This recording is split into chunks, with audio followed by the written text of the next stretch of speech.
Boa tarde, pessoal. Quero agradecer por acompanhar e estar esperando por mais esta live nesse dia de maio. Então, eu quero dizer que o nosso convidado de hoje é o ilustre escritor e artista Jaider Esbel, da grande nação Macuxi, e a minha felicidade é imensa de saber que eu tenho um parente aqui do meu lado para falar um pouco sobre a sua trajetória, de tanto de escritor quanto de artista e tanto quanto de ativista e cineasta. E aí a gente vai falar aqui nessa live, né, sobre essas diferentes atuações que o Jaider tem ocupado, tanto no Brasil quanto no exterior. E é com muita alegria que eu te chamo, Jaider, para fazer umas falas, se apresentar, e é isso aí. Boa tarde a todos e a todas. Queria primeiramente pedir desculpa aí pela cara de cansado, né? Um pouco assim meio cansado e tal. Cheguei agora de manhã da minha roça, lá estou trabalhando muito também, tentando conciliar o serviço de caboclo do campo com artista e também tentando me manter ativo aí no mundo das pessoas conectadas, né? Fiquei 4, 5 dias sem internet, caiu um raio muito forte na região, queimou a antena e vinha na cidade também comprar uma antena nova para poder continuar trabalhando, né? Aí aqui na cidade é uma peregrinação para resolver as coisas, na rua sempre com muito cuidado para não facilitar o contágio e também respeitando aí os espaços e o tempo das pessoas e, bom, estamos aqui agora ao vivo e esse momento todo especial dedicado aqui para o nosso momento, né? Então, obrigado, Júlio do Rico, pela acolhida, né? E queria parabenizar também o trabalho que tem feito aí ao longo desse tempo no campo da pesquisa, da literatura, da produção e da autoria também, né? E também ter se dedicado aí a reunir parte desse pensamento, que já é um pensamento bem rico, mas que, embora ainda apareça invisível por falta de pessoas que nem você, que se dedicam de amor e alma para fazer esse trabalho, de fazer esse hub, né, de fazer essa conexão e juntar essas produções e evidenciar e produzir ainda mais e tornar cada vez mais público, né? Então, muita gratidão por esse trabalho e especialmente por ser uma guerreira macuxi do meu povo também. Sim, Jaider, é muito bom tu falar isso, porque a gente vive num nicho que conhece um pouco a literatura e a arte indígena, né? E por viver nesse nicho, a gente acha que o Brasil conhece os escritores, os artistas, e a realidade é que, às vezes, essa arte, essa literatura atravessam muito pouco esse nicho, né, do qual a gente já está acostumado. Então, é muito importante a gente ampliar, né, esse acesso dos escritores, né? Dentro dos meus projetos, a minha ideia é mostrar os escritores indígenas para que a sociedade conheça os seus rostos, conheçam suas artes e possam convidá-los, né? Para que eles se dirijam a outros lugares e espaços que eles comumente não fazem. E aí, dito isso, eu queria começar, né, pela tua trajetória literária. E é muito interessante que tu é muito conhecido como artista também no Brasil, e a tua carreira nas artes começou com a literatura, com o prêmio da Funarte, com a publicação do livro Terreiro de Macunaíma. Só para lembrar todo mundo aqui, a gente vem informando, né, que esse formato impresso, tal qual a gente vê ele publicado e premiado, né, e ganhando esse corpo físico, ele é uma forma da literatura indígena. E aí, lendo os textos do Jaider, é muito legal que ele volta na infância para dizer que, né, ser artista... Isso aqui, assim, isso.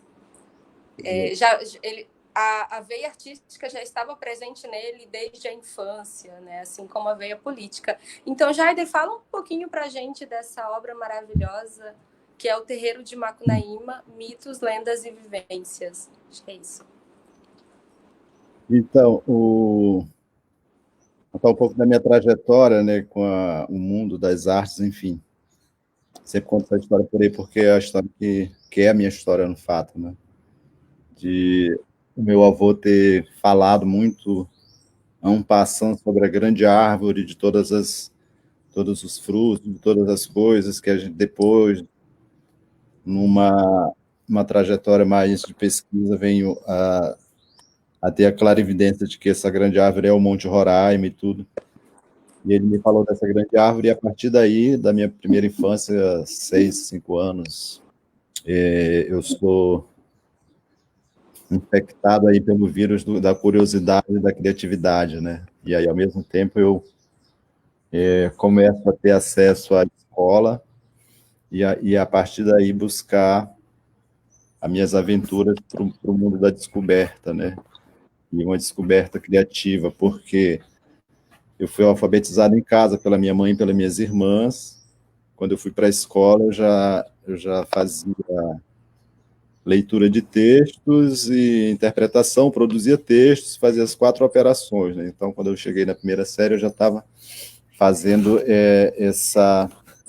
eu estava dominando um pouco essas habilidades, essas práticas, e isso me deu uma vantagem muito grande em relação aos meus colegas, porque enquanto eles estavam lá concentrados na professora tentando aprender a ler e escrever, eu estava já viajando e visitando outros mundos que são os mundos imaginários, né?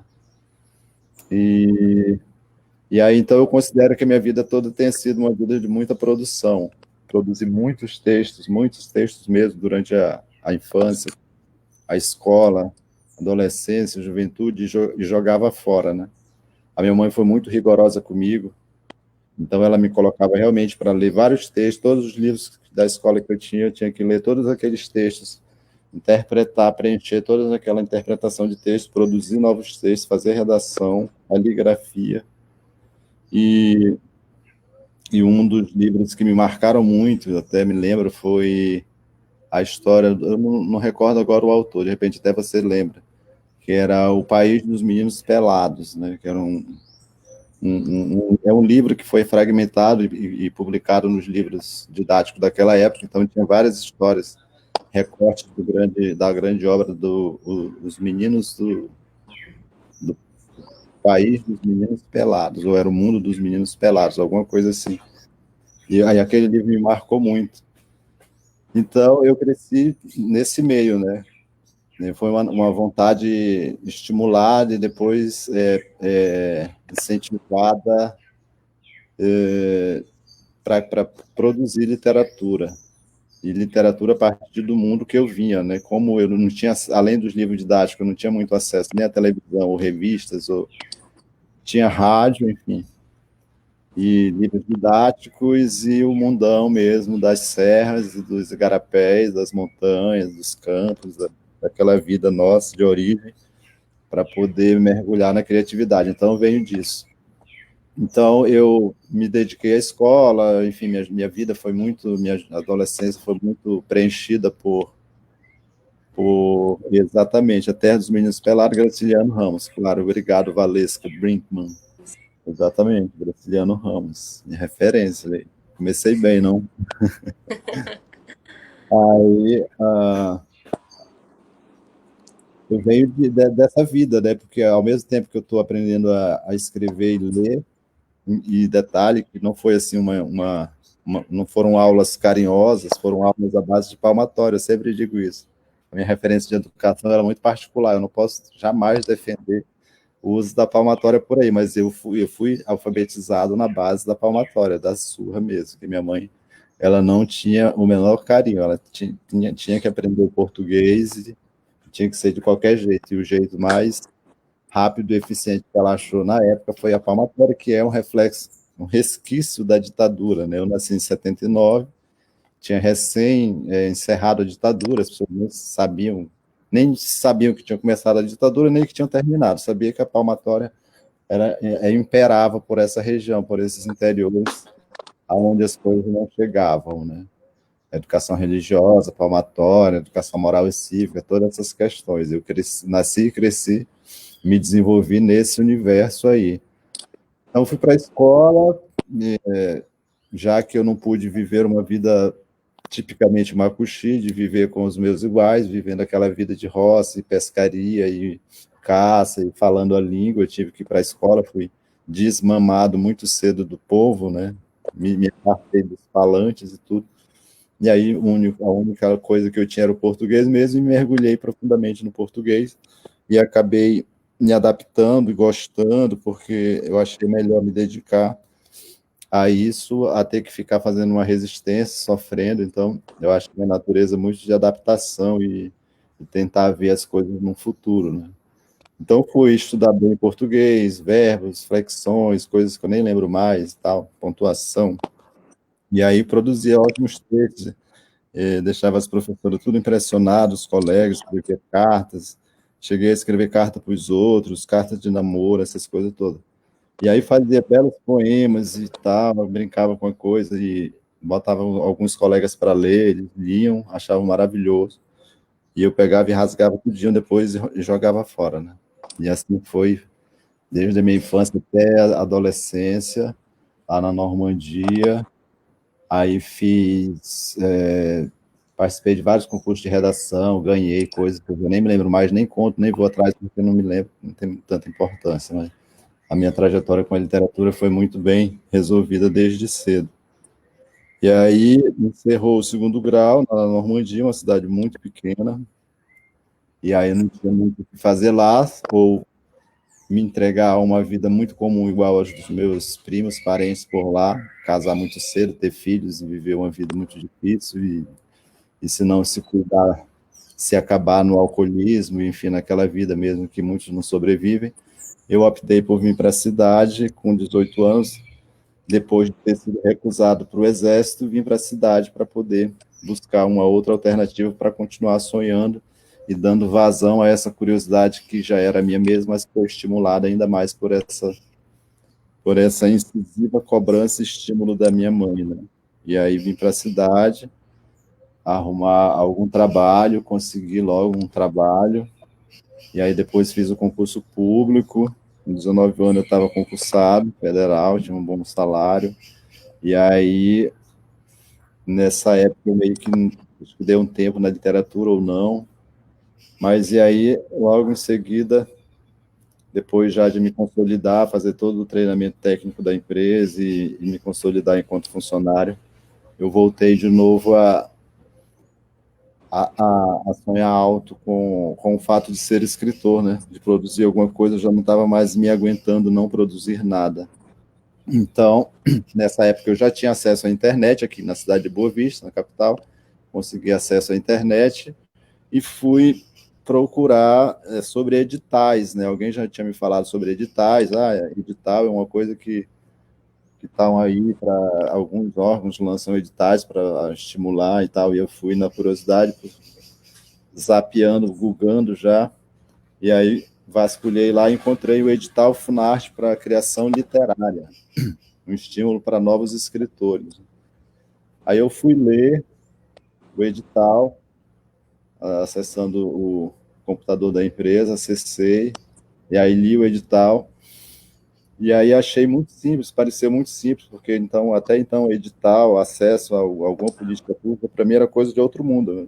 Jamais imaginava que teria como acessar essas coisas. Acessei a internet, li o edital, vi lá que era relativamente simples, criar um texto, e o prêmio seria R$ 30.000 para você propor um livro, não precisava nem publicar, e tinham 5 bolsas só para a região norte, né? Todos os estados do norte tinham 5 bolsas dessas. E aí, isso era 2009,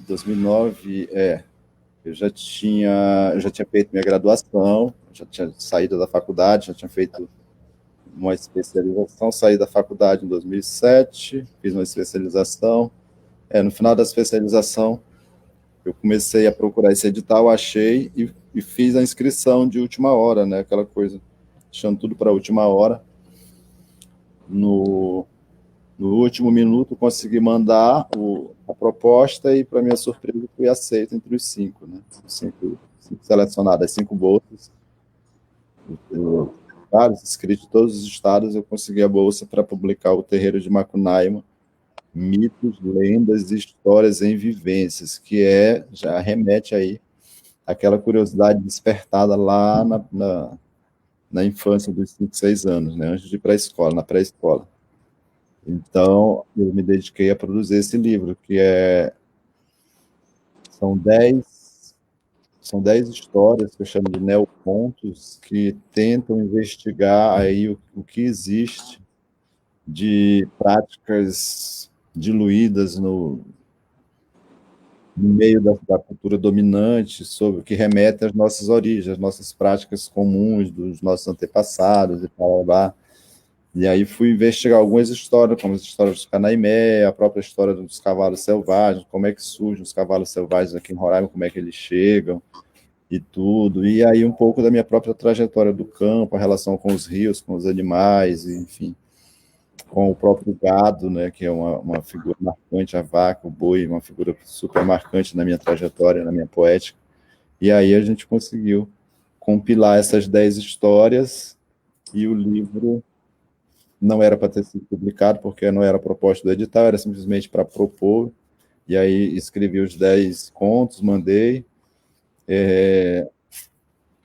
como é que prestei conta com o edital e ficou o livro a ser publicado, né? Então, tanto é que só publiquei em 2012, depois de uma outra energia que eu investi, parte de um dinheiro do meu próprio salário, mais um apoio de 2 amigos empresários que me ajudaram a imprimir o livro. Acho que imprimimos só 500 cópias de uma impressão bem amadora mesmo e tal, só para experimentar, e aí o livro foi um sucesso, esgotou logo, né? Tanto é que eu mesmo não fiquei com nenhum, tenho a boneca do projeto que os pesquisadores pegaram tudo, alguns distribuíram para a família e tal, muito de vez em quando eu procuro algum por aí que esteja perdido, jogaram para pegar de volta, mas não estou achando, não.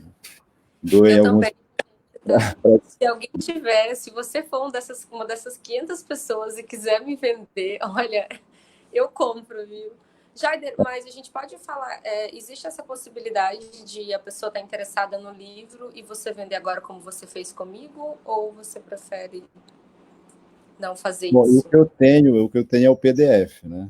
O impresso realmente eu não tenho. Eu só tenho esse aqui, que é do acervo da galeria, que não é nem meu, porque eu não tenho nada. Quem tem a galeria é uma senhora muito exigente com as coisas dela, então nem eu mesmo digo que é meu, porque é um acervo, acaba sendo um acervo público, porque a galeria é uma biblioteca pública também, de uma certa forma, né? Mas tem muitos por aí, com certeza, engavetados, guardados, jogados por aí, porque esse livro as pessoas sempre fazem isso. Uns guardam muito, com muito carinho, outros não estão nem aí. Então, se eu encontrar algum por aí dando sopa, eu roubo para mim mesmo. Se eu Dois, roubar então. dois, eu te dou um. Então, assim, se você quiser comprar esse livro, né, você pode comprar o PDF, que sai mais ou menos no valor do livro, e é um baita investimento. E eu vou ler um trechinho aqui da obra que me deixou muito emocionada, e eu achei que é um final que termina do jeito que tem que terminar mesmo, né? Isso, Pode ler? Eu esqueci de claro. perguntar. É o último trecho da obra, do último conto. Fala assim: dava para ver a claridade dos vagalumes lá fora. Poderiam sair se quisessem, mas não precisavam. Tudo que queriam era estar ali. Assim os dias passaram e esta história não tem fim. E é um livro muito lindo, Jaider, porque é um livro autobiográfico, é um livro que mistura também, né, de uma forma poética, as histórias tradicionais ali da região. Então foi muito bom reler sobre o curumim canaimé, né? Achei pesado e não pesado da mesma forma, porque o canaimé é um ser que não é para ser admirado, mas um ser que é para ser temido, né? E sobre a encantada também, a minha mãe conta algumas histórias dos encantados, e isso acabou vivendo em mim memórias muito afetivas, né, de quando eu era criança e de quando, né, minha mãe me conta ainda essas histórias. A minha avó, ela é da... Ai, que lindo! Esse é do... Essa é a ilustração da Encantada. Acabou que eu fiz uma ilustração para a entrada de cada história, né? Assim, aqui. E por conta disso, até hoje o Olívio Jacupé me chama de ilustrador. Eu digo para ele: eu não sou ilustrador, eu não faço ilustração para livro, não consegui fazer nem para os meus, mas eu fiz. brinquei um pouco aqui com as imagens. Tá, continua, eu te cortei. Sim, deixa eu te falar, o Olívio, a gente estava conversando, o Olívio me mandou uma foto que tu enviou para ele com o livro do Cambaí, e ele ficou falando que tinha gostado muito do teu livro, que eu acho que tu deve ter enviado para ele também, e ele gostou muito da tua escrita. Mas eu queria te dizer que a minha família vive mais ou menos nessa região de fronteira com a Guiana e Brasil, né? Eu tenho duas Bonfim, na família do tias. Bonfim? Bonfim, isso. Minha mãe mora hoje em Bonfim e meus irmãos também. E a minha mãe fica sempre falando de uma região chamada Iorohed. Não sei se é assim que pronuncia, né, que é cabeceira de alguma coisa. E a gente tem alguns parentes em Caraçabai, mas eu tô procurando todo mundo de novo, né? Todo Tá mundo bom, que não queria. vai ver que a gente é primo. Vai ver que a gente é parente, né? Bem assim de sangue. É.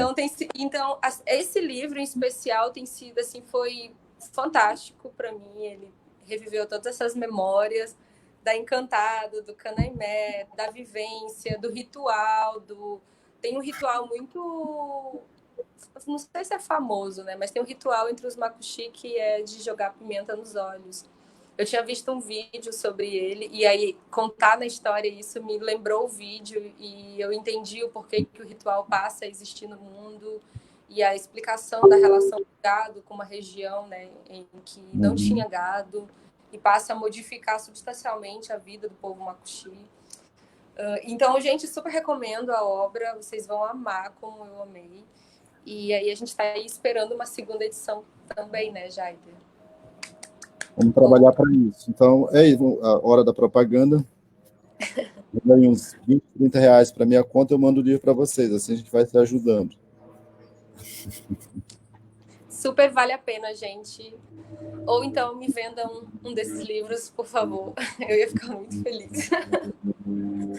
Jaider, entre essa trajetória literária e a trajetória artística, né? Existe muitos acontecimentos na tua vida. E aí uma delas é ter participado de uma exposição chamada Artes Visuais Contemporâneas dos Povos Indígenas em 2013 em Belo Horizonte.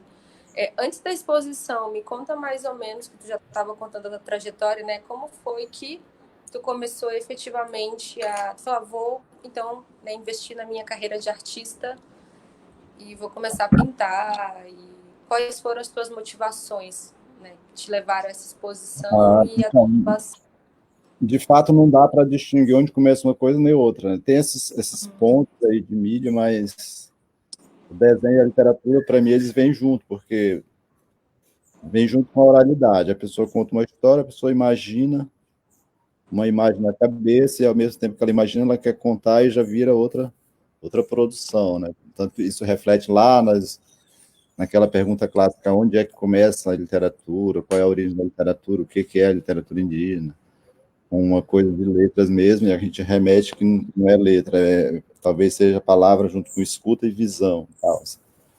Então, o fato que, ao mesmo tempo que eu produzia muita literatura e jogava fora, eu produzia muito desenho e jogava fora também.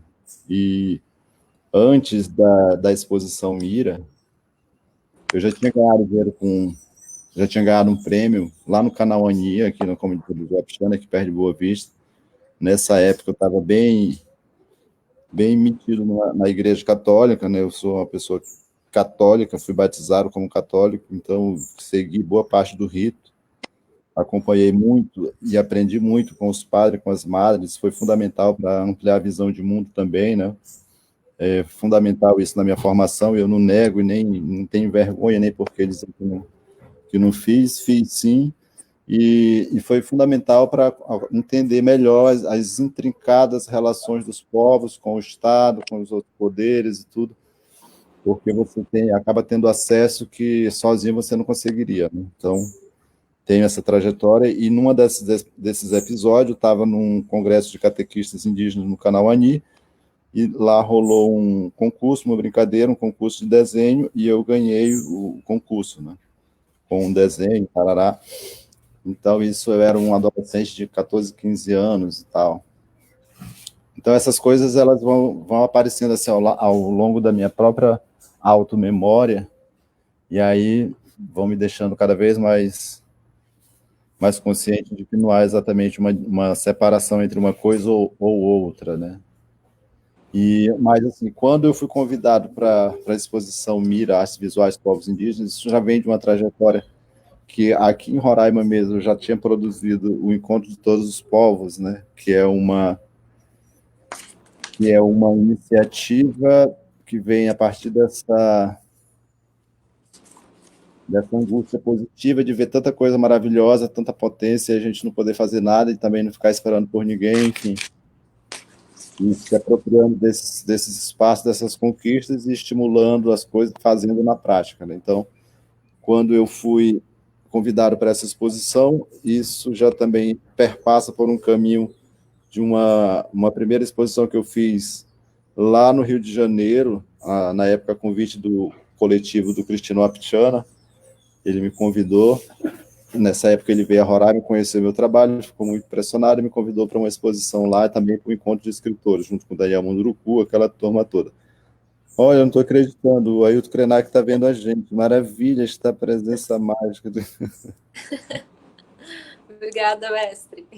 Um abraço, querido. Vamos na Rádio Yandê, viu? Estamos devendo uma fala para os nossos fãs e para as nossas juventude na Rádio Yandê. Vamos marcar isso aí.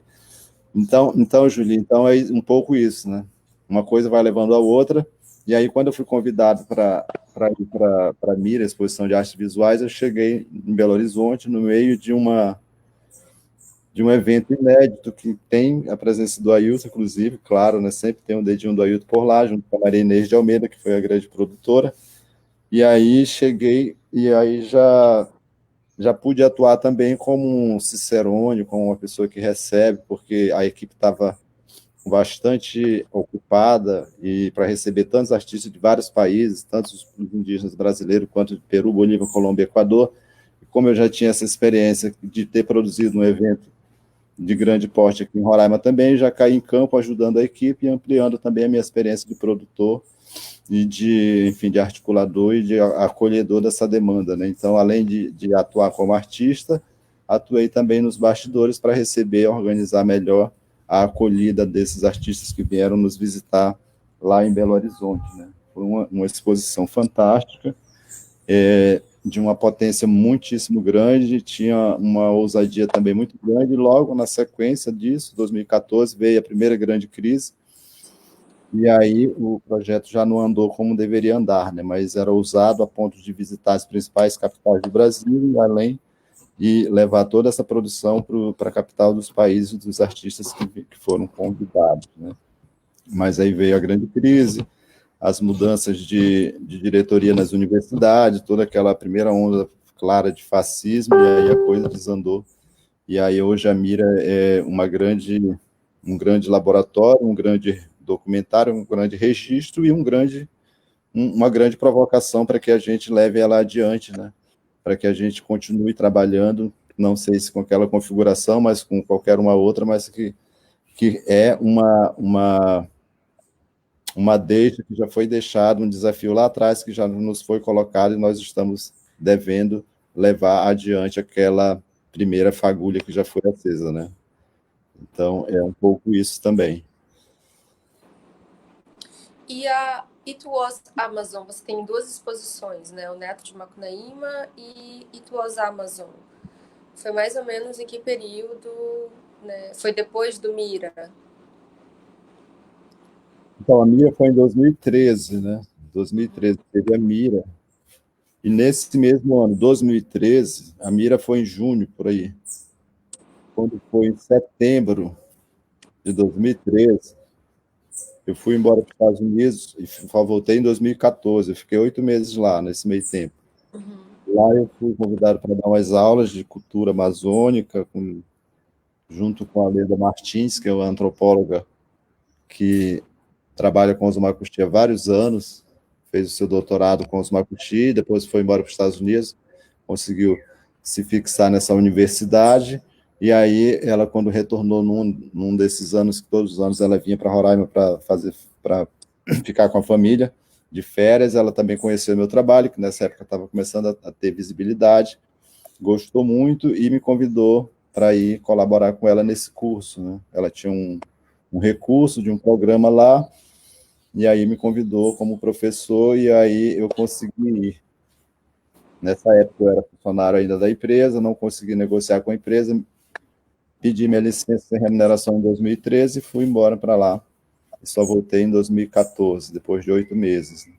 E aí, desde 2013, quando eu peço a minha licença sem remuneração, eu também já não volto mais a trabalhar na empresa, embora mantivesse a minha vaga, né, a minha vaga de concurso, e aí fui postergando as licenças e me demiti em 2016. Em 2016, eu produzi uma coleção chamada It Was Amazon, Era Uma Vez a Amazônia, que é uma coleção de 16 obras num canção preto com a posca branca. Foi quando eu descobri o canção preto e a posca branca, aí fui brincando lá com os papéis para experimentar, e deu aquele resultado fantástico, né? Então, eu já não tinha mais condição psicológica nenhuma de voltar para trabalhar na empresa por ver tantas coisas absurdas que eu já não precisava mais ver, porque eu trabalhei na Eletrobras, numa empresa de energia, numa estatal de energia, e lá eu construí toda uma carreira também, embora eu fosse concursado para ser eletricista de alta tensão, eu consegui desenvolver vários trabalhos, inclusive pesquisas de nível de graduação, de mestrado, e já estava trabalhando em projetos dando, como se diz, dando lucro para a empresa em outras questões, e aí a gente nunca tem reconhecimento do jeito que a gente acha que deveria, barará, e aí de modo que eu não tinha mais para onde ir também naquela empresa, tinha chegado no topo da minha carreira, já estava trabalhando de graça praticamente, não estava feliz, e também tinha a convicção de que não entrei para ficar a vida toda lá, não ia me aposentar lá mesmo, então eu não, claro que bateu aquela dúvida, aquela coisa, será que é isso mesmo? E aí Marcelo Camacho está até aqui, ele acompanhou um pouco esse drama, né, será que sai, será que não sai, o professor Parmen, sempre aquela insegurança junto com a família e tal, os amigos. Eu digo, bom, eu vou cair fora dessa empresa. Aí uma hora eu saí daqui, fui lá na empresa, no sindicato, falei, embora, eu me demito. Não, não sei o que, espera não sei o que, não sei o que. Eu digo, não quero mais saber de vocês, eu quero ir embora hoje, pode me demitir. Bate as contas que eu assino. Aí sei que eles bateram as contas, como diz o caboclo.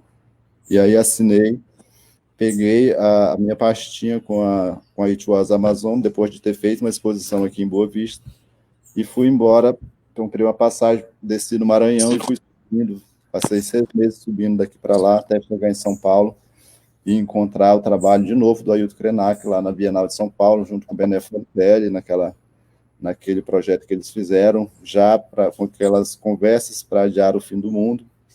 E aí foi quando eu tinha uma ideia de circular todo o território nacional com esse projeto, mas aí a agenda não deu mais conta, né? Fui puxado para cá, para lá, de modo que eu ainda não visitei nem o Tocantins, nem Rondônia, nem a própria Manaus, não visitei ainda com essa exposição, mas em Manaus eu consegui levar em 2017 uma exposição chamada, acho que é Transmacunaíma, ou alguma coisa assim. Sei que dessa de Manaus cresceu para uma que eu fiz em Brasília, com a produção da Misto do Manatite. Nós chegamos em Brasília, onde fomos muito bem acolhidos no Memorial dos Povos Indígenas, onde encontrei a Dayara Tucano, fizemos uma exposição conjunta, ela como minha convidada especial, e a partir daí também o trabalho ganha uma dimensão, né? Uma dimensão que hoje a gente tem tentado aí dar as prioridades devidas para não perder o foco nem o rumo mesmo das coisas. E aí, nesse meio tempo, tem produzido muito textos, artigos para a academia mesmo, para revistas, periódicos acadêmicos que estão distribuídos por aí, e publiquei aquele livrinho que eu gosto muito, que é o Tarde de Agosto, Manhã de Setembro, Noite de Outubro. Né? Tinha essa perspectiva de fazer uma publicação anual, também não consegui manter isso, e aí fui me distribuindo, me envolvendo com a rádio, com o cinema, e com performance, e aí fui entrando nesse bailado das coisas de hoje, que aquelas fronteiras das artes, para mim, já não faziam muito efeito, sentido, agora que já não consigo mesmo, assim. Mas tem um livrão aí nos bastidores, que é o Antes do Céu Cair, né? Que estou precisando também dar conta de terminar isso. Mas aí tem que editar esse primeiro, tem que editar o segundo, enfim, muitas coisas. Deixa eu aproveitar um gancho teu aqui para falar da It Was Amazon e mostrar esse projeto para o pessoal. Deixa eu virar minha câmera aqui, que eu não sei como. Deixa eu ver se eu consigo mostrar assim, porque onde é que vira a câmera aqui, meu Deus? Peraí. Vou mostrar assim, tu consegue ver? Consigo, eu tô doido, eu não consegui baixar esse livro ainda para ler. Eu te envio em PDF, então, Jaider, mas é para mostrar para o pessoal, né? Lá na editora FI, a gente está com literatura indígena brasileira contemporânea, onde uma imagem da It Was Amazon faz capa e uma outra, a quarta capa, né? E o Jaider também colabora com um texto, né? Ele fala literatura indígena para quem? E aí eu queria, né, falar quando eu pensei quando eu e os organizadores pensamos no título do livro, essa imagem me veio à mente, porque, né, dentro da imagem tem saberes e patentes. E a gente sabe que na Amazônia, a Amazônia é um território totalmente espoliada, né, das plantas. Tem muito pesquisador que vem para cá e pega, eu não sei o termo exato, mas digamos, pega a essência dela, patenteia e faz remédios, vacinas e alimenta toda uma indústria farmacêutica. E quando eu vi essa imagem foi o que me remeteu, né? Mas simbolicamente, os saberes indígenas eles são muito espoliados no sentido de que eles são diluídos no anonimato e são patenteados por escritores indígenas, vou usar esse termo, né? Em que eles publicam um livro a partir dessa matéria-prima das culturas indígenas e acabam sendo a principal referência deles no Brasil, né? E aí, quando a gente tenta reaver essas narrativas aos povos tradicionais, e aí a gente tem vários casos, né, como o caso do Jati Jaterê, que tem sido, de novo, publicado pelos escritores guaranis, que eles tentam reaver, né, esse pertencimento do Jati, que seria o Saci Pererê, conhecido na cidade como Saci Pererê, à cultura guarani. Né, e onde eles têm provado que é um ser encantado que protege a floresta e que vive na memória dos guaranis há séculos, né, e que não é um folclore, no sentido de que é um ser de crendice da Vive cultura desde popular sempre, né? brasileira. E aí, no caso também, entre os Makuxi, nós teríamos o Macunaíma, ou Macunaíma, ou Macunaímã, Naimô. Macunaímã, em que quase todo mundo conhece ele como o personagem do Mário de Andrade ou que fez parte, constituiu a literatura modernista no Brasil. E aí, pensando nisso, eu achei que essa imagem seria perfeita, né, para essa obra. E eu te agradeço muito pela colaboração e pelas reflexões também. E aí eu convido todo mundo a fazer o download dessa obra. Assim que terminar essa live, eu vou repostar aqui de novo, né, para vocês fazerem o download e conhecerem também as obras do Jaider, né, o texto do Jaider e de outros parentes indígenas, como o Roni, que foi um querido também, mesmo com toda a dificuldade, ele conseguiu colaborar, a Graça Graúna, e aí eu convido vocês para conhecer esses outros autores. Antes de entrar no Macunaíma, que eu acho que você faz uma leitura bem legal nele no Tembetá, eu queria voltar então para o Tardes, que foi publicado em Sim, 2013, né? gosto demais desse livro. Fala um pouquinho dele para gente. Ele foi publicado em abril de 2013 e antes de tudo, a gente consegue comprar ele ainda, Jaider? Eu ainda tenho alguns exemplares, muito poucos. Tá. Também foi publicado, acho que 1.500 desse aí, 500 veio errado, aí, enfim, perdeu. E eu não sei se você já leu esse livro, tem uma passagem sobre os cupins. Sim, Cupins e E Formigas. os cupins comeram uma caixa rapidinho assim, botei dentro de casa, os cupins chegaram e foi Sim. impressionante. Aí tem uns vários furados assim de cupim, ficou até bem artístico o livro.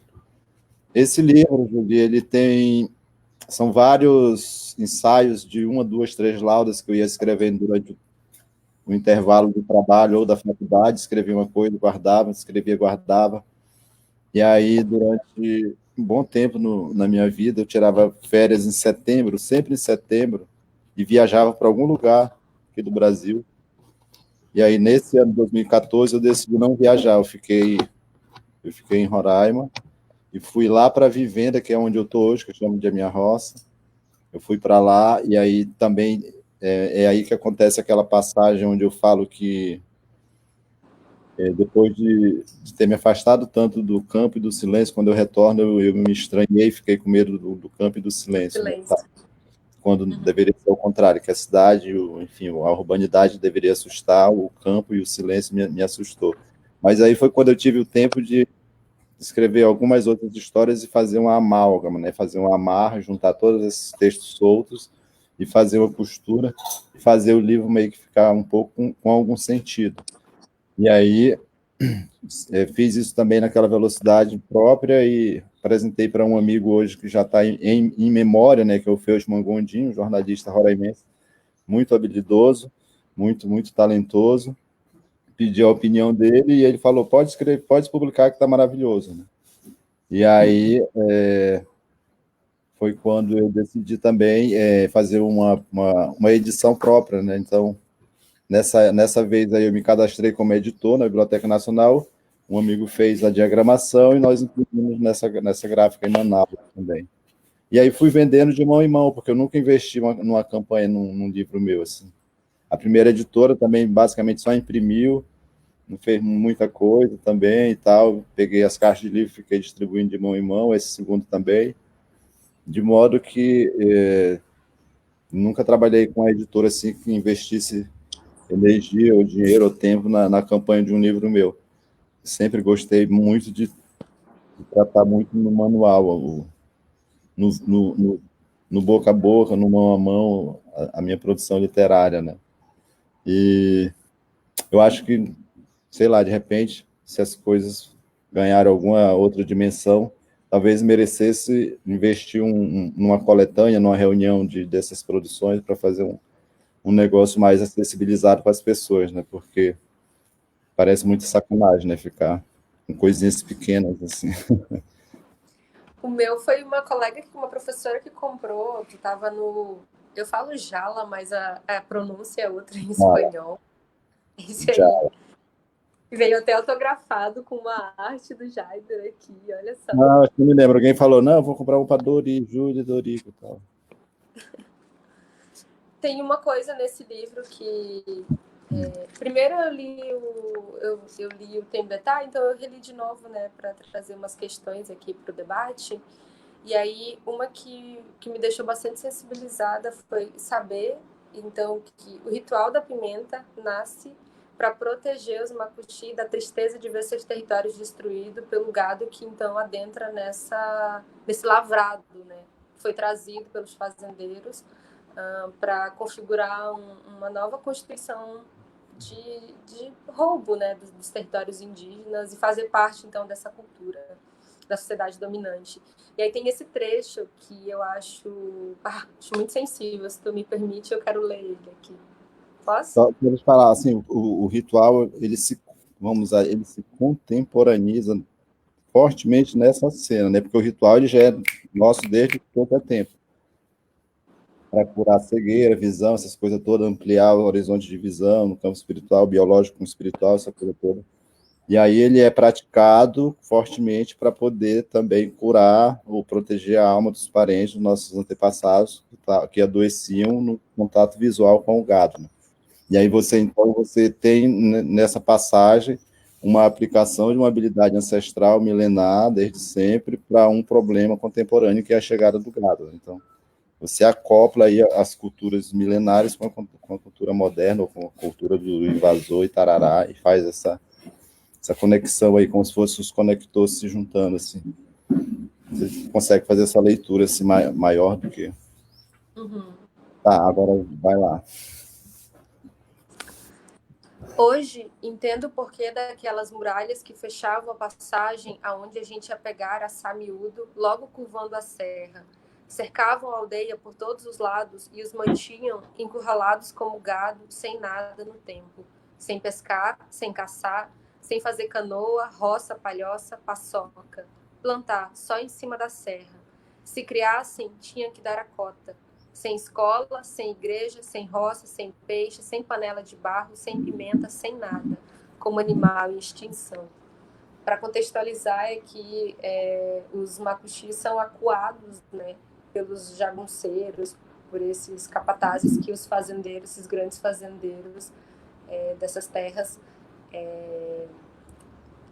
contratam. E aí, se eu não me engano, me corrija se eu estiver errada, é ali no território de Santa Cruz, em que os macuxis são extremamente acossados e acuados e escravizados também, né, por esse novo regime que estava se implantando lá. Exatamente. Isso é uma história que o próprio povo daqui de Roraima diz que não conhece, ou nega, ou renega, enfim, disfarça e tal, mas é uma história que ela é tão viva e tão evidente. Por exemplo, o muro está até hoje lá, né? A guarita está até hoje lá e tudo, está dentro do território, está lá.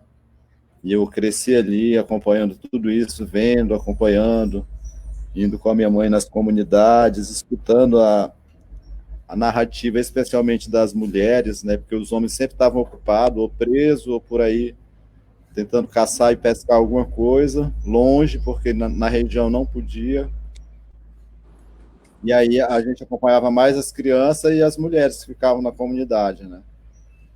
Então isso também remete um lado muito dedicado do meu trabalho, que é para a vida das mulheres, né? Como elas acompanham a luta, a resistência e tudo. Só um minuto que está passando um caminhão aqui.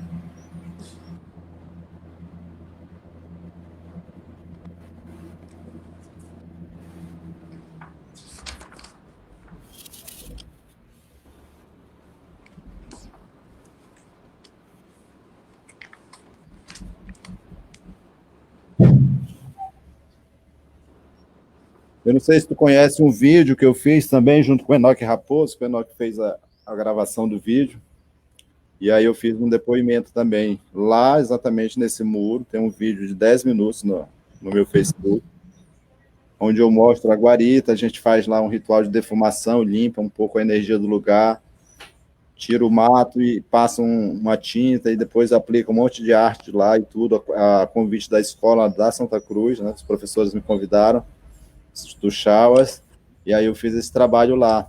Limpei a guarita, trabalhamos ela, ressignificamos, botamos poesia dentro e tudo, e fizemos esse trabalho também, que une aí memória, artivismo e tarará, enfim, literatura, porque tem poesia, cinema, porque tem vídeo e tudo, e está até lá hoje. Então, inclusive no dia da filmagem, tinha o seu, não me recordo o nome dele agora, mas ele estava lá, ele falou, ele deu o testemunho dele, apanhei, fui preso e tal, se emocionou, e está lá. As pessoas estão vivas, né? As pessoas hoje estão em torno de 70 para 80 anos, tem muitos testemunhos vivos ainda dessa história.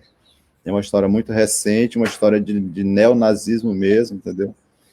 De uma violência absurda, absurda, de eles laçarem os macuxis no meio do campo, sair arrastando, estuprarem as mulheres, quebrar as panelas, tocar o terror mesmo, sabe? Expulsar, eles fizeram tortura porque aqueles macuxis daquela região se mudar para Guiana ou desaparecer, indo morar em cima das serras onde não, nada podiam, né? Porque lá não tem rio, enfim. E aí isso é um marco também muito forte do movimento indígena organizado, que quando o pessoal da região do Maturuca, do Surumu, desce para lá para poder dar um reforço, e aí é quando chama a atenção do mundo mesmo, e aí consegue fazer valer a união dos movimentos da reivindicação das terras e consolidar o que hoje a gente conhece como Raposa Serra do Sol. Então, a gente tem essa memória viva no nosso portfólio, digamos assim, né? De ter acompanhado esse processo, toda essa militância, ter acompanhado junto. E muito tempo, como eu falei, a partir da narrativa das mulheres, e ter essa consciência maior que o território sempre foi dos macuxi daquela região lá, de toda aquela região, que é uma região transfronteiriça, que vai além da Guiana, porque até hoje ali é uma passagem, teus parentes do Caraçaba e passam toda semana para a Normandia, para ali nesse fluxo, tanto quanto os meus, e até hoje estão brigando ainda com essa coisa da fronteira, né, desses limites impostos aí pelas fronteiras nacionais, enfim, essas coisas todas. Então é interessante, porque, ó, conversando contigo agora, acaba que a literatura que eu faço é uma literatura histórica, né? É testemunhal, contextual, que eu acho que muitos poderiam contar essa história dos seus modos, não contam sei lá, por não querer, por não ter acesso, mais por não ter acesso mesmo. Eu acho que o mais o básico que eu deveria fazer enquanto uma pessoa que tive acesso, mesmo um acesso forçado ao português, é contar essas histórias para o mundo, né? Que aí eu acho que eu acredito que eu já esteja fazendo muito da minha parte para como denunciante disso tudo, né? Pelo menos colocando essas memórias para serem registradas, para serem depois pesquisadas e aprofundadas, se quiserem ou não, também. Acho que o papel da literatura acaba sendo um pouco isso, né? Deixar esses pontos de conexão ao longo da história para serem investigados. Ou, como você diz, relembrar essas coisas me faz pensar se fui poupado pelo destino ou condenado ao ofício de lembrá-los, o que não pode ser apagado pelo tempo. Acho que é isso, E já aí, está no livro. e tem uma outra questão aqui também que eu acho que é muito importante a gente lembrar, que é que você traz de uma forma muito poética, é a questão das mulheres no garimpo e a violência contra elas. Né? Porque a gente não está falando de mulheres da sociedade dominante, a gente está falando de mulheres macuxi que acabam indo parar no garimpo e ter uma vida de violência, né? Uma vida sem esperança. E eu achei muito importante, sabe, tu ter trazido também para essa obra que é histórica, que também é autobiográfica, que é extremamente poética, né? E aí isso me faz lembrar uma outra frase que tu falou do o Macunaíma deu vida para uma pedra, a pedra virou um touro. O touro atacou o Macunaíma e eles brigaram, né? E isso porque o Macunaíma tem essa característica da transformação, né? Do movimento, desse movimento constante. E aí eu acho que aparece muito isso na tua literatura, né? Dessa movência, dessa transformação. E aí mesmo para falar de temas tão sérios, ó, esse tema da escravização, né? Dos macuxi nessa região de Santa Cruz, o tema do garimpo, o tema da miséria, né? O tema de toda a luta e toda essa memória que foi duramente atacada, ela aparece de uma forma muito poética, né? E aí eu acho que nesse momento a literatura acaba assim sendo esse instrumento, né, de luta e resistência, ao mesmo tempo que sensibiliza, pode sensibilizar muito mais do que às vezes, né, um testemunho, um depoimento. Daí, Jaider, eu queria passar de 2013 para 2018, que tu teve essa colaboração aqui na Tembetá. Né? Quem não conhece, essa aqui é a coleção Tembetá, onde o Jaider cede uma entrevista inédita, né? E as outras são compilados de entrevistas que foram publicadas em outros lugares, ou entrevistas, ou textos que foram, né? Entrevistas que foram dadas ou textos que foram publicados no teu site, na página do Facebook e outros lugares. E aí aqui eu tirei uma coisa muito legal que eu queria que muito que tu falasse, que é essa relação, então, do Macunaíma viajar na capa do livro pelo mundo afora e depois voltar para a comunidade. E aí falar desse Macunaíma Macuxi e do Macunaíma do Mário de Andrade. Então, aí, assim, o que eu poderia fazer, né? A gente ia ficar quanto tempo ainda olhando o Macunaíma desfilando por aí aleatoriamente, nas mãos dos outros e tal. E aí a gente fica pensando, Dori, o que a gente pode fazer, né? Esperando alguém reclamar, alguém fazer alguma coisa, digo, bom. Aí, novamente, essa coisa do acesso, né, da capacidade de conseguir ter acesso a esses lugares, a essas questões e tomar alguma iniciativa para fazer alguma coisa, né? E aí isso também remete muito a essa coisa da oralidade, das práticas. Bom, isso também remete a uma coisa que se nós somos indígenas, se nós estamos vivos, se nós somos Macuxi, embora morando em Rondônia, eu aqui num bairro nobre de uma cidade horrorosa chamada Boa Vista, um garimpo a céu aberto e tal. O que nos impede da gente ser Macuxi de fato e continuar contando a nossa história mesmo sobre as críticas dos Macuxi que moram na comunidade, ou que moram na Guiana, que é essa coisa da atitude mesmo, né? Porque como dar uma continuidade na história para não deixar o Macunaíma aquele andarilho dos campos lavrados que deixou pegadas gigantes, que deixou um monte de rocha transformada, que sumiu, depois não voltou mais, igual Jesus Cristo, uma promessa de um dia vai voltar e não sei o quê. Então, eu começo com essa liberdade que eu mesmo acho que tenho de continuar inventando as histórias, né? Que não são histórias inventadas, mas que se você for buscar aí uma conexão no imaginário mais alto, impossível das coisas nos campos proibidos, que não, que chega a ser julgado como mentira ou loucura. Então é um pouco isso, inventar novas histórias, entre aspas, para poder chamar de novo a força para o nosso lado, né? Então, e aí foi quando eu, de tanto ir para São Paulo, fazer uma exposição ou outra, uma palestra ou outra, achava as coisas muito soltas, muito ainda sem conexão, muito sem sentido não, mas muito sem conexão, assim. E aí foi quando eu cheguei num sebo daqueles lá ali pelo Vila Mariana, de região, que tem muitos sebos ali. Entrei já com a minha live ligada, nessa época eu já estava fazendo lives há um bom tempo no Facebook. Entrei com a minha live e falei pro Rogério, o japonesinho siamês, o Nisei, Sansei. Falei, olha, homem, eu sou neto de Macunaíma, eu quero todos os livros do meu avô e tal. Aí ele se espantou, né? Mas o que é isso? Um louco dizendo que é neto de Macunaíma. Aí falou, eu quero realmente todos os livros do Macunaíma que tem aqui, que esse homem, essa pessoa aí é o meu avô, eu vou levar todos esses livros para casa, e lá eu vou distribuir para meus parentes, para o pessoal, para saber o que está acontecendo e tarará, porque eles não estão sabendo. Faz mais, quase 100 anos que o vovô está por aí na capa dos livros, fazendo a festa com um monte de gente, e a gente está lá sem saber de nada. E aí comecei essa história dessa, que acabo configurando como uma performance, né?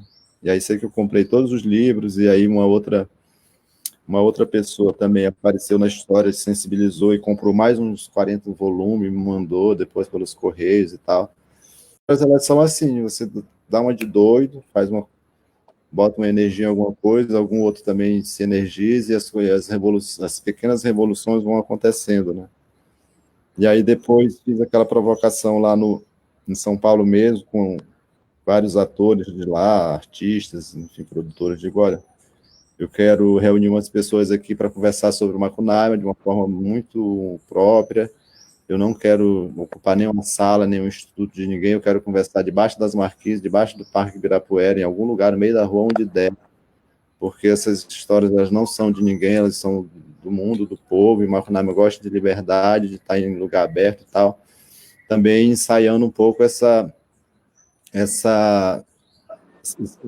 roubo ao contrário, né? Tentando acreditar nessa libertação do mito, do tema, do elemento, enfim, de tudo isso que está muito aprisionado. Né?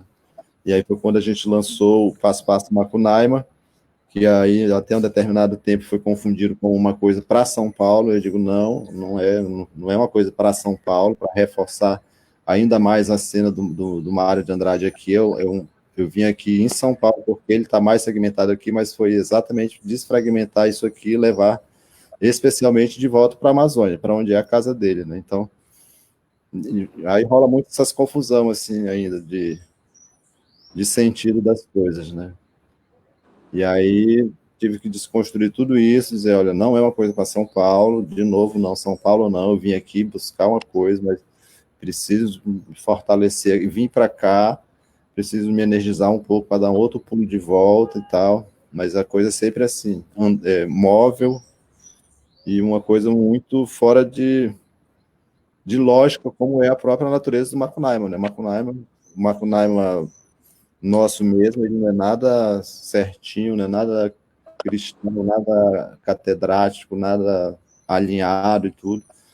E a gente, como os Macuxi vivos, não pode deixar que ele se alinhe ou que ele se comporte demais como uma figura muito, muito elaborada, né? Enfim.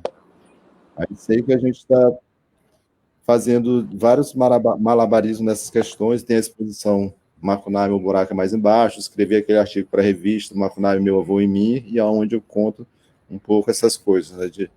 Foi uma estratégia, sim, do próprio Macunaíma de se jogar na capa do livro, para poder algum dos seus netos se tiver coragem e atitude para ir buscar ele depois de 100 anos, né? E nós estamos fazendo isso, eu acredito que a gente tá, se não for nós, vai ser a nossa geração próxima.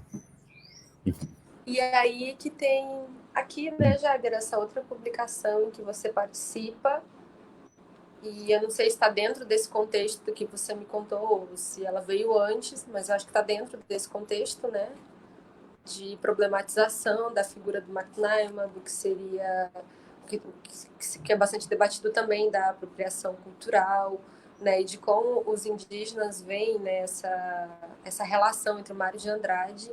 E essa peça, ela é muito legal porque ela põe em xeque, né, o próprio estatuto do movimento modernista de tentar reafirmar uma identidade nacional. E aí eu acho que já está mais que na hora de a gente pensar que vivemos em um território que foi invadido, saqueado, e onde tiveram seus povos escravizados, e em uma colonização que ainda está em curso, né? E ainda assim existe nesse território 305 povos, né, sobrevivendo, né, e reafirmando suas identidades coletivas, seu pertencimento étnico. E a exemplo da Bolívia, que reconheceu esses povos, né? Eu acho que a gente também tem que lutar para essa nossa autonomia. Então, para quem não sabe, a Bolívia é um estado plurinacional porque reconhece as diferentes nações existentes lá no que se chama hoje Bolívia. E aqui, né, a gente tem ministros que nem querem que a gente se chame de povo, né, mas que incentivam, de fato, ainda o roubo desses nossos territórios. E aí, tu quer comentar um pouquinho sobre ele e principalmente sobre essa pronúncia, porque o do Mário de Andrade é Macunaíma, o Makushi fala Macunaíma, e aqui eu vi a expressão do Macunaímã, né? Para lembrar que o Macunaíma é um ser gigante, assim como o Piaimã.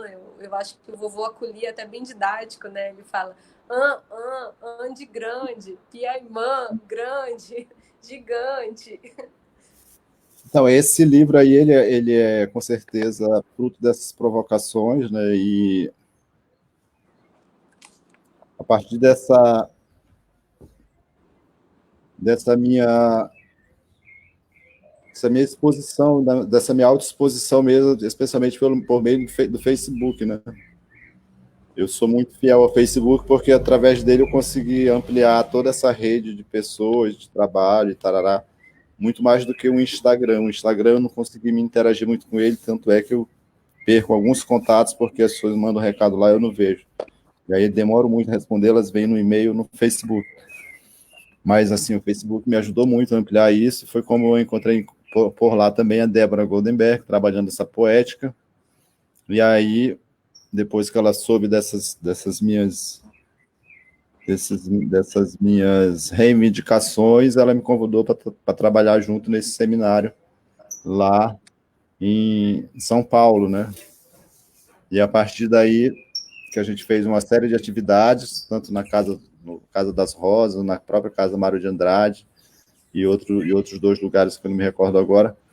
E aí surgiu a possibilidade de lançar o livro, e aí surgiu a questão também da autoria, né? De quem seria a autoria? Eu digo, não, a autoria não vai ser de ninguém, vai ser de todo mundo, cada um fala alguma coisa, vamos experimentar um novo formato de livro, de autoria compartilhada, e tará, que é uma forma muito buscando muita habilidade para não melindrar as relações, parará, essa coisa toda, porque uma grande questão é como é que a gente vai avançar sem o aparato, sem as estruturas do mundo branco. Eu não vejo outra alternativa se não ver uma negociação muito diplomática aí para a gente conseguir avançando essas questões, né? Para ir, entre aspas, decolonizando as coisas e continuar acreditando no mundo que não remeta ao apartheid, o contra-apartheid, essa coisa toda. O que a gente vai fazer com esses brancos? São muitos, são milhares, vieram para ficar, não tem como tirar eles do nosso caminho. como a gente vai trabalhar com eles. Tem uns que a gente gosta muito, que não pode matar, tem uns que a gente quer matar, mas não pode. E aí, Júlio, como é que a gente vai fazer? Ah, Não tem como, Jaider, né? vamos cantar. É. Vamos ver se vem alguma sabedoria daí. E aí tem esse livro também que você tem uma participação, você faz uma apresentação e ilustra ele, né? É o livro publicado pelo Devair e pela Bernardina, que já eu quero falar desse agarro que ela deu no Papa e um canto belíssimo. Quer falar um pouquinho sobre ele e depois sobre o filme? Vamos lá. Então, esse livro aí é um livro muitíssimo especial, tanto é que, por vários motivos, né? Primeiro, eu acho que a Bernardina realiza um outro grande sonho dela, que é registrar os cantos que ela tem na memória, que vários são de autoria coletiva, outros são bem antigos, outros são mais modernos, de autoria dos próprios parentes dela, familiares, da região das serras, do movimento. E ela é intérprete, né? Bernardina é uma cantora excepcional, assim, tem uma voz fora do comum, já nos seus 76 anos. E aí, esse é um projeto do Devaí, que ele estava com o projeto CNPq há um bom tempo, trabalhando a cultura macuxi, fazendo os registros, e se propôs a editar esse livro carinhosamente para Bernal. E aí ele pediu a colaboração também da minha, da minha produção pictórica para fazer essas ilustrações e escrever uma apresentação, né? E aí eu fiz essa dedicatória muito especial já para Bernal, já no, no ambiente, no lugar de filho adotado, né? A Bernardina me adotou faz alguns anos, porque ela acabou descobrindo em mim uma coisa que ela sempre buscou, eu acredito, por aí, que era essa coisa de uma parceria artística para falar sobre arte, mesmo que sem outras palavras, mas que tivesse essas coisas bem mais definidas. Então, ela encontra em mim um pouco essa, esse acolhimento e essa ajuda mútua, né? E essa abertura para o mundo branco, para a mídia, para o português mesmo, e tal, que ela nos comunica fluentemente em português. E aí a gente faz essa parceria aí essa relação evoluiu para ela me chamar de filho, né? Eu chamo ela de vó, mas ela não quer, ela quer ser, ela disse que é minha mãe adotiva e parará. E aí ficamos nessa relação maravilhosa, e aí eu consegui contribuir, além do livro, com essa apresentação para a Bernardina, né? E além disso, também ajudando a promover o livro, imprimindo, pagando outras impressões para distribuir para os parentes dela, essa coisa toda.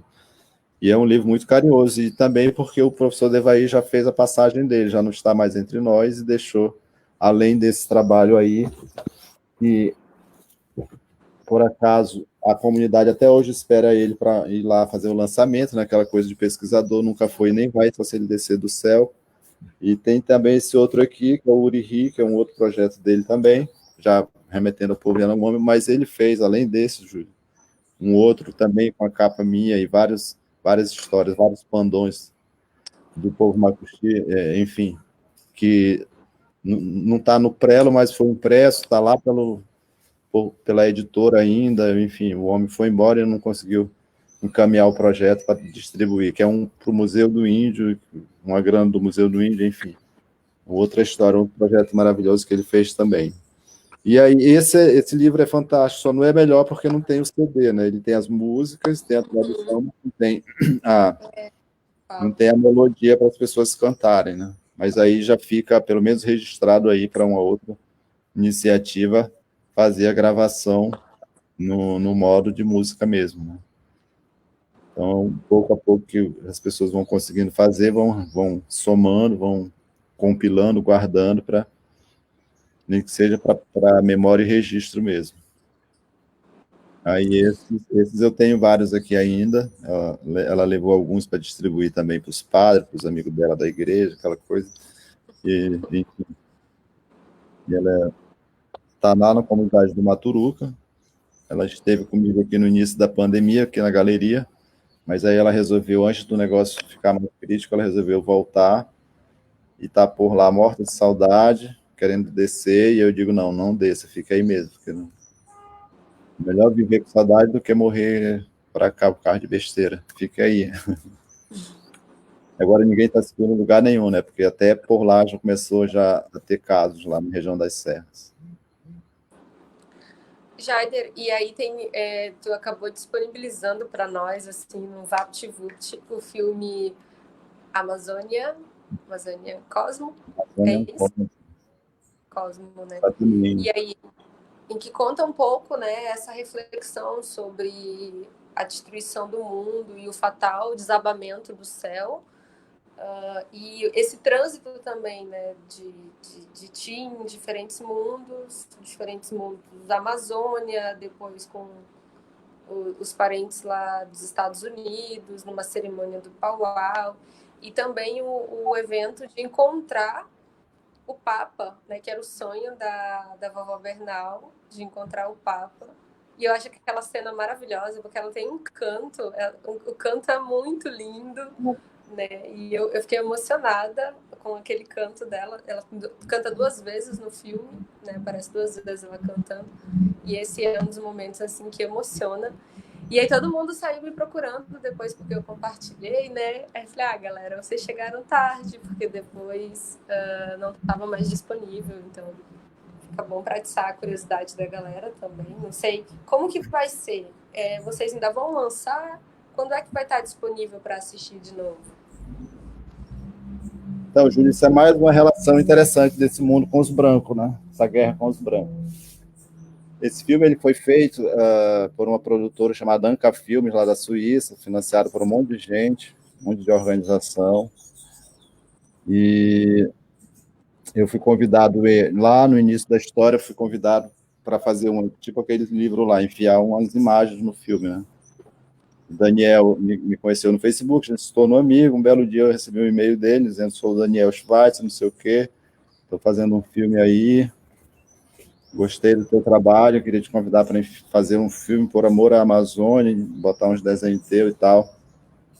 Aí eu falei: opa, amo a Amazônia, bora fazer o filme, como é que é isso? Aí um belo dia ele chega aqui em Roraima, vem aqui na galeria, aí mergulha um pouco aqui nesse universo, aí ele tem contato com a Ituazá Amazon, fica impressionado, viu as imagens, aí vasculhou mais, investigou um pouco a minha vida, viu o material audiovisual que eu já vinha fazendo, e aí me convidou para entrar para dentro das câmeras, né? Falei, ok, vamos lá, é um filme por amor à Amazônia, você não vai me pagar, eu não estou nem te pedindo dinheiro, nem quero, então o filme é nosso. A partir de agora o filme é nosso e é bom tu escutar o que eu estou dizendo para a gente se entender direitinho, porque senão lá na frente vai dar problema. Se tu não escutar metade, pelo menos, do que eu estou te dizendo, não vai ter filme nenhum. Tu vai perder todo o teu dinheiro, vai ter que devolver dinheiro para esse pessoal que tu está pegando dinheiro, porque eu não quero realmente que esse negócio fique bagunçado, não. Eu não sou uma pessoa ator, eu não sou nem ator direito, muito menos ator. Eu não fico reproduzindo discurso que eu não acredito, nem ideia de ninguém. E aí fui avisando, né? Avisando para ele. Na equipe tem o Patrick Presch, que é suíço também, mas morou 2 anos em Pernambuco, aprendeu muito português e também aprendeu cinema pernambucano, enfim. E aí eu sempre falava com o meu inglês um pouco macarrônico para ele, depois falava português para o Patrick, pedia para ele traduzir de novo, para dizer 2, 3 vezes a mesma coisa para ele entender que eu não estava brincando, né? E aí sei que, enfim, vamos fazer as primeiras filmagens que eu participo, é lá na Terra Yanomami, quando eu já começo a entrar para dentro das câmeras, né? E aí, nesse meio tempo, o Davi, que seria a grande estrela do filme, se cansa desse puxa e encolhe, vai para lá e vai não sei para onde, demora. Davi muito ocupado com as demandas da Rutucara, do povo dele, da política.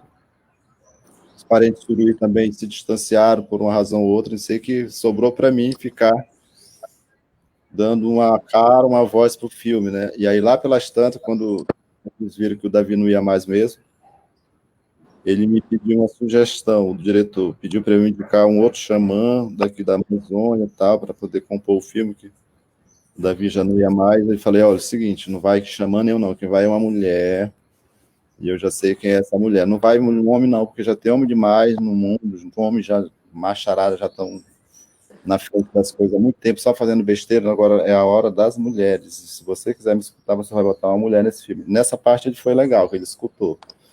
E aí, eu digo, eu tenho uma sugestão aqui. Aí falei com a Bernal. Bernal, tu quer conhecer o Papa? Ela, o quê? Papa, eu quero. Ela é super católica, né? Como é que história é essa, meu filho? Aí eu fui contar para ela. Quero sim.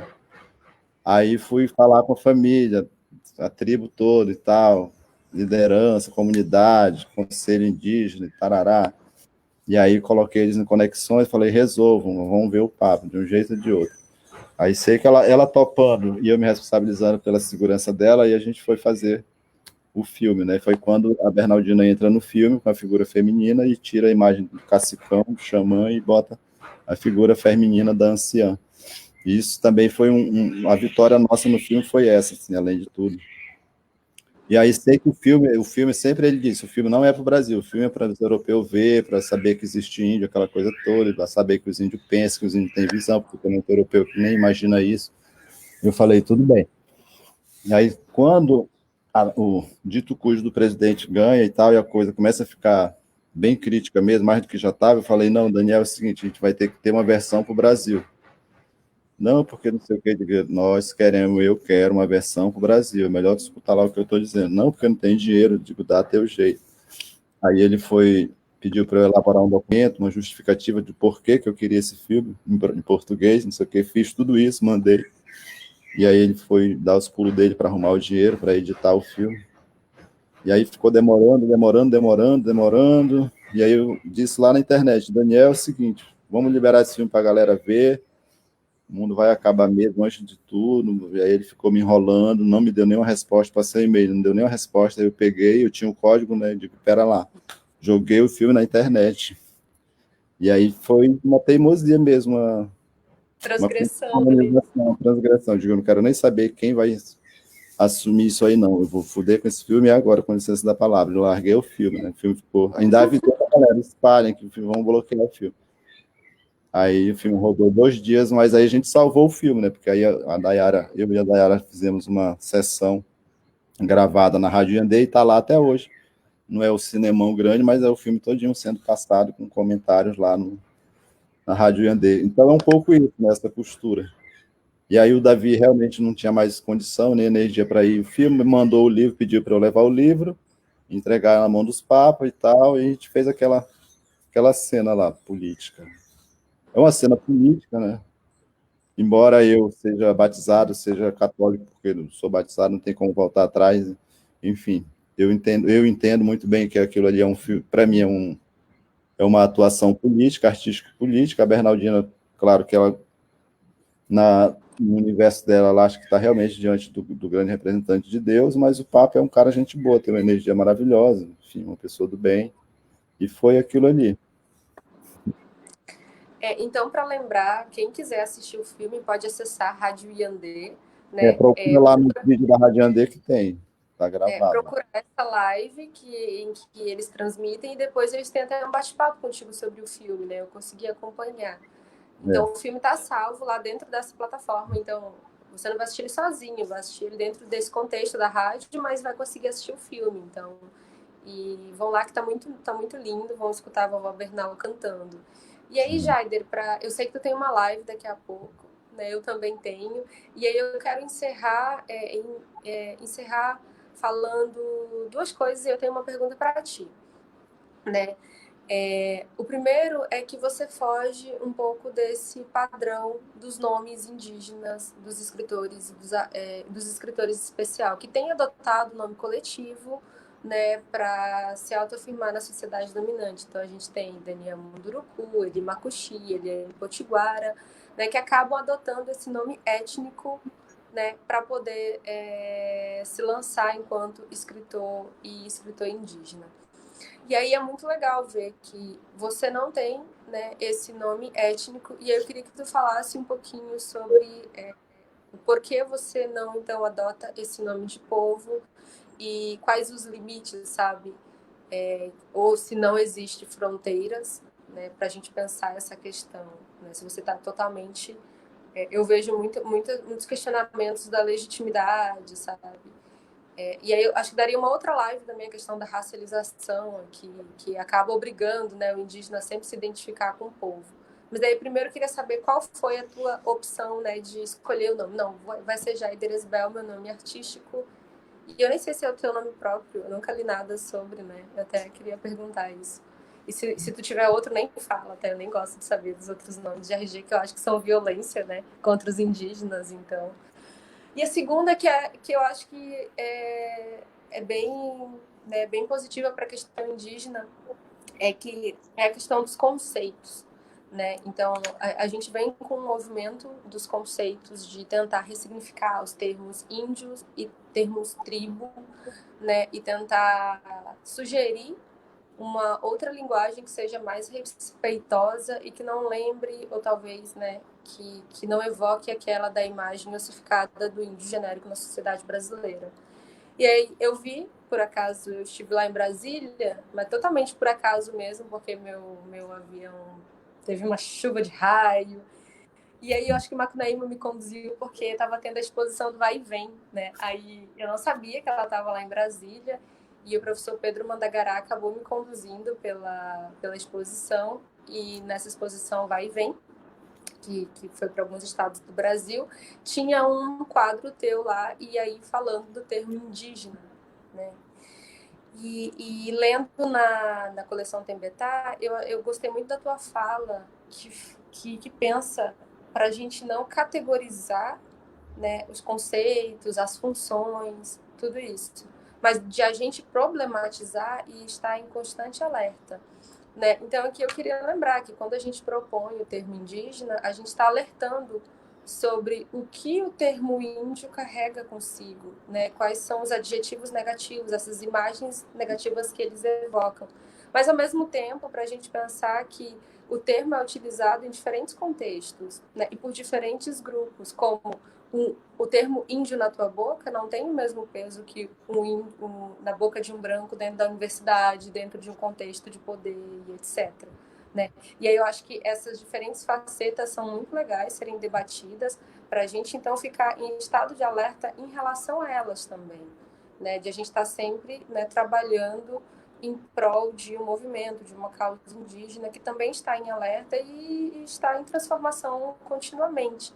E eu queria que tu falasse sobre isso, então, sobre o teu nome e sobre a questão, né, dos conceitos, desses conceitos. Até porque tu usa arte indígena contemporânea. Né? Eu queria que tu falasse um pouquinho sobre. Então, o meu nome é uma questão, bom, de marketing mesmo, né? Uma questão cabalística. Eu comecei a minha vida toda usando meu nome próprio mesmo, né? Meu nome é Jaider da Silva Esbel. E aí, lá pelas tantas, já estava bem encaminhado com esse nome, e aí digo, bom, não tem por que mudar agora no meio do caminho, criar confusão na cabeça das pessoas e nem para mim mesmo, então deixa assim mesmo. Jaider Esbel, sou macuxi, lá daquela região, papai, pronto. E aí, não tem um peso muito grande nos meus dramas de vida, não, na verdade. E aí, sim, sobre essa coisa dos termos, das terminologias, eu acho que eles devem ser usados sempre com muito bom senso e muita sabedoria, porque num certo momento, de um certo grau, uma certa instância, a palavra índio ela tem o seu aspecto positivo, sim, né? Eu acredito que sim, porque se a gente pensar isso com um pensamento muito refinado, com as coisas, com as delicadezas que geralmente não são consideradas num ambiente muito fervoroso de resistência, rancor e ódio, a gente acaba desperdiçando esses fragmentos de coisas positivas que tem nessas palavras que já carregaram outras energias além das energias negativas. Eu falo do meu campo daqui de, de análise, né? Eu já sofri outras violências e tal. Claro que nunca é como a violência dos outros, mas enfim, não estou exímio de ter sofrido violência tanto quanto os outros povos e tal, mas acredito que dá para esmiuçar os termos e os sentidos e tirar algum, não é exatamente uma vantagem, mas tirar alguma positividade dessas questões. que elas cabem, sim, em determinados espaços, momentos e estratégias. Já cheguei a escrever no meu Facebook, eu adoro ser índio, sou índio mesmo, índio, com essas 4, 5 letrinhas e tal, adoro ser índio. Então, se eu gosto de ser índio, o índio passa a existir e passa a ser bom, porque você vai curando a palavra, o termo, a partir de você mesmo, assim. Porque, assim, tudo vem de uma repetição, Júlio Dorico. Quando eu era criança, eu sempre digo, sou índio, sou índio. Eu apanhei na escola para os meus colegas por conta de ser isso. Eles diziam, tu não é índio, não, no índio não é legal, não sei o quê, e me batiam. E aí eu chegava em casa com cara roxa, olhava no espelho e digo, não, eu vou ser índio até o resto da minha vida, eu adoro ser isso aqui, eu não vou acreditar nessa galera. E é isso, então é uma relação muito minha mesmo. Assim. Respeito quem não gosta da palavra índio, não sei o quê e tal, mas eu acho que tem coisas boas por aí, sim. Nesse estilo da meada aí. Eu acho que sim, eu acho que ela tem que ser entendida em diferentes contextos e diferentes debates, né, que estão problematizando a questão. Eu acho que é isso mesmo que tu falou, né? Categorizar as coisas, categorizar as artes, categorizar as palavras é muito da tradição do branco, né, dessa modernidade. E eu acho que como indígena a gente tem que pensar nas diferentes transformações que as palavras sofrem também e carregam consigo. E aí, com isso, Jader, eu quero te agradecer, né, por essa tarde maravilhosa de partilha, de memórias, de testemunhos. E convidar todo mundo para conhecer, então, esse conjunto de obras, né, e as exposições do Jader. Vou mostrar aqui de novo para vocês, né, verem. Isso aqui é maravilhoso. E aí também tem o terreiro do Macunaíma. Mostrar outro perfil aqui, outros livrinhos que vocês nunca vão ver por aí, só se vir aqui na galeria, por aqui.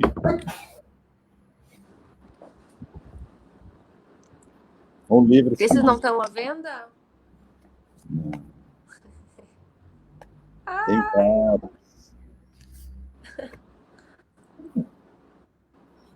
Esse aqui vai estar na exposição em São Paulo, no MAM, se os deuses quiserem. Então tem muita coisa, assim, o melhor está por aqui, perdido em algum lugar. Os textos, os poemas.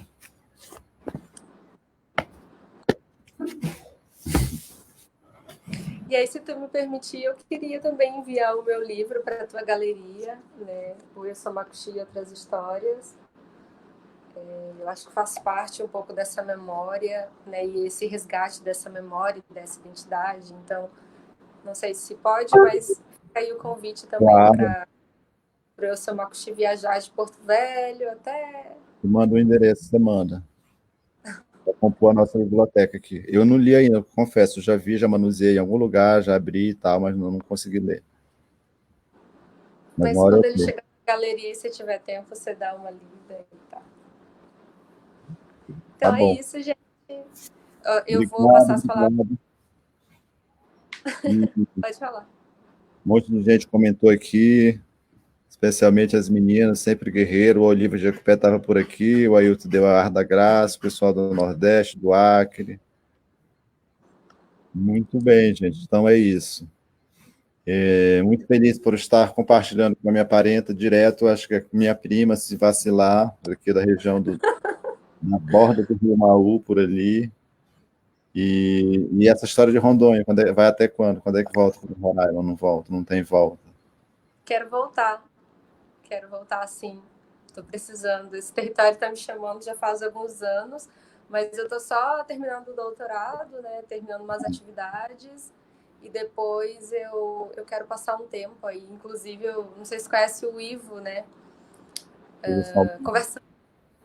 Conversando com o Ivo, a gente falava, né, sobre a necessidade de eu querer fazer algum projeto depois, um projeto coletivo com todo mundo. E aí eu pensei que fortalecer a literatura indígena entre os Makuxi seria um projeto, né?